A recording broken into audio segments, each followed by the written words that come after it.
Life in the Mississippi by Mark Twain. Chapter 35. Vicksburg During the Trouble. We used to plow past the lofty hill city Vicksburg downstream, but we cannot do that now. A cut-off has made a country town of it, like Osceola, St. Genevieve, and several others. There is currentless water, also a big island, in front of Vicksburg now. You come down the river the other side of the island, then turn and come up to the town, that is, in high water. In low water you can't come up, but must land some distance below it. Signs and scars still remain as reminders of Vicksburg's tremendous war experiences: earthworks, trees crippled by the cannon balls, cave refuges in the clay precipices, etc. The caves did good service during the 6 weeks' bombardment of the city, May 8th to July 4th, 1863. They were used by the non-combatants, mainly by the women and children, not to live in constantly, but to fly to for safety on occasion. They were mere holes, tunnels driven into the perpendicular clay bank, then branched Y-shape within the hill. Life in Vicksburg during the 6 weeks was, perhaps, but wait, here are some materials out of which to reproduce it. Population, 27,000 soldiers, 3,000 non-combatants.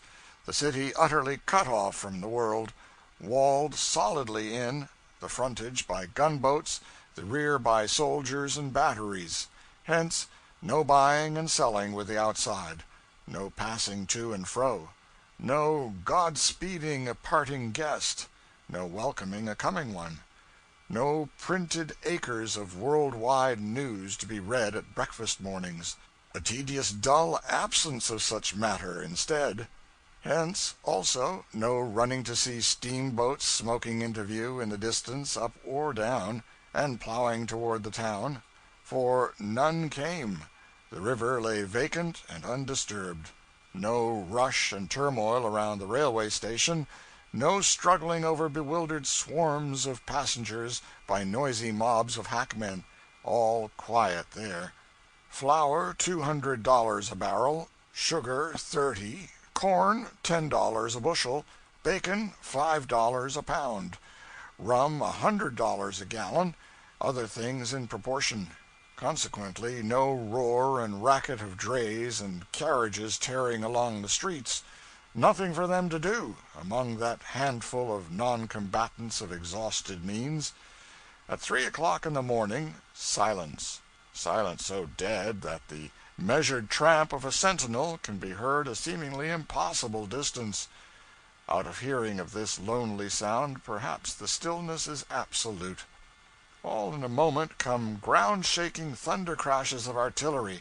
The sky is cobwebbed with the criss-crossing red lines streaming from soaring bomb-shells, and a rain of iron fragments descends upon the city, descends upon the empty streets which are not empty a moment later, but mottled with dim figures of frantic women and children scurrying from home and bed toward the cave dungeons, encouraged by the humorous grim soldiery, who shout, "Rats to your holes!" and laugh. The cannon thunder rages, shells scream and crash overhead. The iron rain pours down, 1 hour, 2 hours, 3, possibly 6, then stops. Silence follows, but the streets are still empty. The silence continues. By and by a head projects from a cave here and there and yonder, and reconnoiters cautiously. The silence still continuing, bodies follow heads, and jaded, half-smothered creatures group themselves about, stretch their cramped limbs, draw in deep draughts of the grateful fresh air, gossip with the neighbors from the next cave, maybe straggle off home presently, or take a lounge through the town, if the stillness continues, and will scurry to the holes again by and by, when the war tempest breaks forth once more. There being but 3,000 of these cave-dwellers, merely the population of a village, would they not come to know each other after a week or two, and familiarly, insomuch that the fortunate or unfortunate experiences of one would be of interest to all? Those are the materials furnished by history. From them might not almost anybody reproduce for himself the life of that time in Vicksburg? Could you, who did not experience it, come nearer to reproducing it to the imagination of another non-participant than could a Vicksburger who did experience it? It seems impossible, and yet there are reasons why it might not really be. When one makes his first voyage in a ship, it is an experience which multitudinously bristles with striking novelties which are in such sharp contrast with all this person's former experiences that they take a seemingly deathless grip upon his imagination and memory. By tongue or pen he can make a landsman live that strange and stirring voyage over with him, make him see it all and feel it all. But if he wait? If he make 10 voyages in succession, what then? Why, the thing has lost color, snap, surprise, and has become commonplace. The man would have nothing to tell that would quicken a landsman's pulse. Years ago I talked with a couple of the Vicksburg non-combatants, a man and his wife. Left to tell their story in their own way, those people told it without fire, almost without interest. A week of their wonderful life there would have made their tongues eloquent forever, perhaps. But they had 6 weeks of it, and that wore the novelty all out.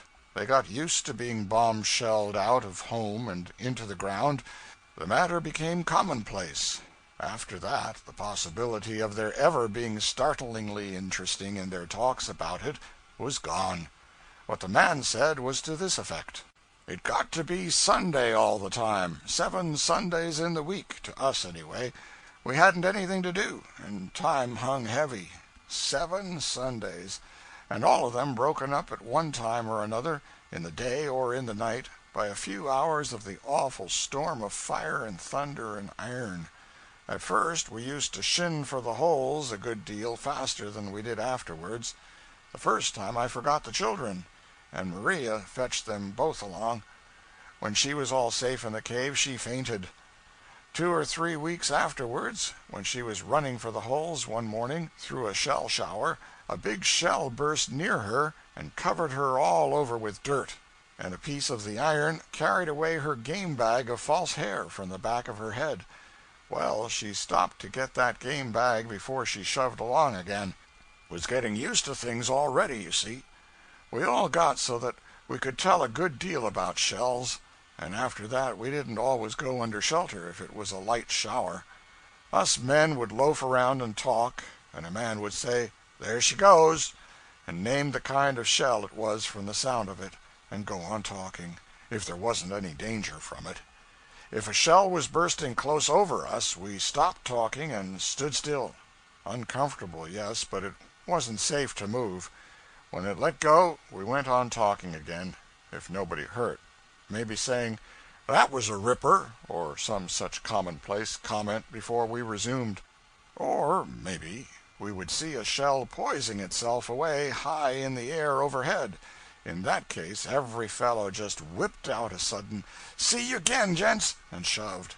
Often and often I saw gangs of ladies promenading the streets, looking as cheerful as you please, and keeping an eye canted up, watching the shells. And I've seen them stop still, when they were uncertain about what a shell was going to do, and wait and make certain, and after that they sauntered along again, or lit out for shelter, according to the verdict. Streets in some towns have a litter of pieces of paper and odds and ends of one sort or another lying around. Ours hadn't. They had iron litter.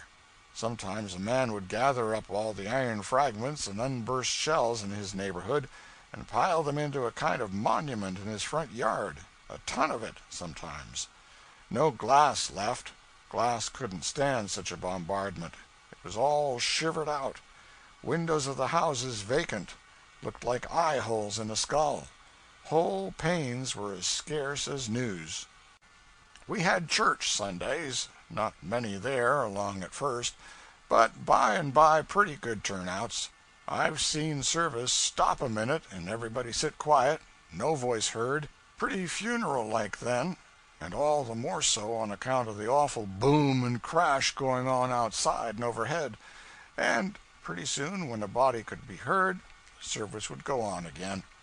Organs and church music mixed up with a bombardment is a powerful queer combination, long at first. Coming out of church one morning, we had an accident, the only one that happened around me on a Sunday. I was just having a hearty handshake with a friend I hadn't seen for a while, and saying, "Drop into our cave tonight after bombardment. We've got hold of a pint of prime whiskey, I was going to say, but a shell interrupted. A chunk of it cut the man's arm off, and left it dangling in my hand. And do you know, the thing that is going to stick the longest in my memory and outlast everything else, little and big, I reckon, is the mean thought I had then. It was, the whiskey is saved. And yet, don't you know, it was kind of excusable, because it was as scarce as diamonds, and we had only just that little. Never had another taste during the siege. Sometimes the caves were desperately crowded, and all was hot and close. Sometimes a cave had 20 or 25 people packed into it. No turning room for anybody. Air so foul sometimes you couldn't have made a candle burn in it. A child was born in one of those caves one night. Think of that.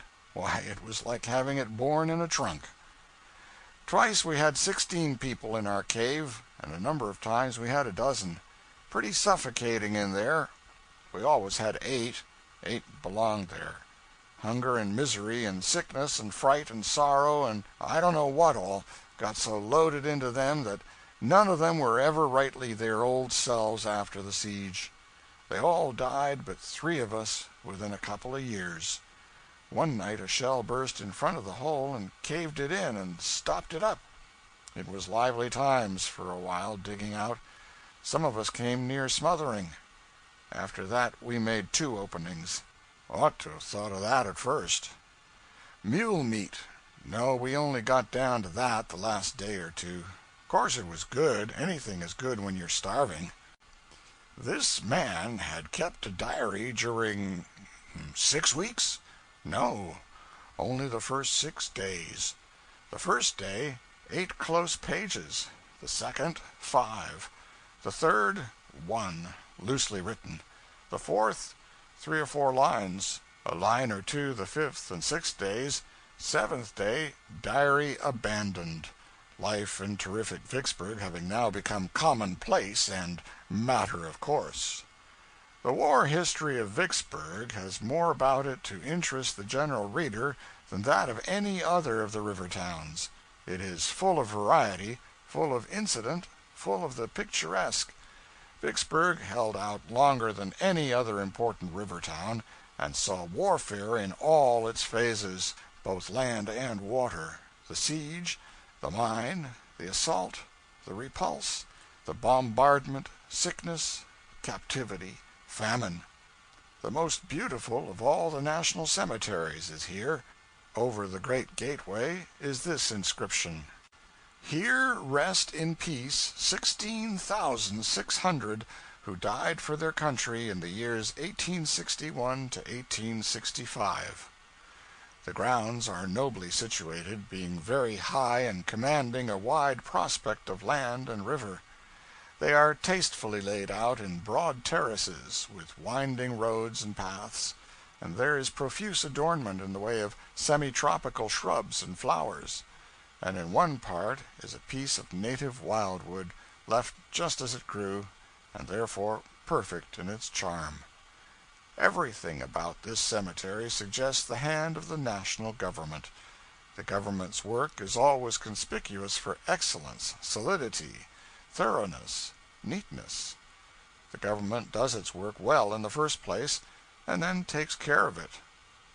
By winding roads, which were often cut to so great a depth between perpendicular walls that they were mere roofless tunnels, we drove out a mile or 2 and visited the monument which stands upon the scene of the surrender of Vicksburg to General Grant by General Pemberton. Its metal will preserve it from the hackings and chippings which so defaced its predecessor, which was of marble, but the brick foundations are crumbling, and it will tumble down by and by. It overlooks a picturesque region of wooded hills and ravines, and is not unpicturesque itself, being well smothered in flowering weeds. The battered remnant of the marble monument has been removed to the National Cemetery. On the road, a quarter of a mile townward, an aged colored man showed us, with pride, an unexploded bombshell which has lain in his yard since the day it fell there during the siege. "I was a standin' here, and the dog was a standin' here.